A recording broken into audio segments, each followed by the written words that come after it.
नमस्कार, मैं दिनेश लाल यादव निरहुआ।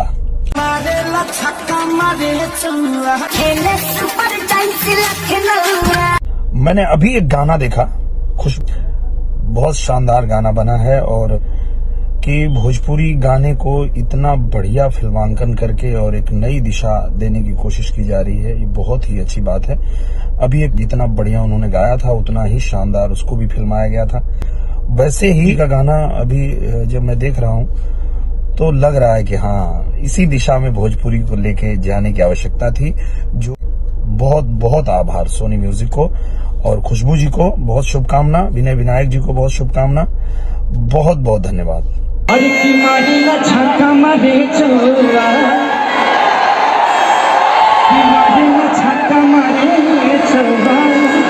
देखो सुपर चांस को खेसारी लाल यादव जी का गाना लखनऊ के क्रिकेट स्टेडियम में बजा, उसके बारे में आप क्या सोचते हैं? अपनी राय कमेंट बॉक्स में लिख करके जरूर बताइएगा और इस वीडियो को एक लाइक जरूर कर दीजिए, अभी एक लाइक कर दीजिए प्लीज।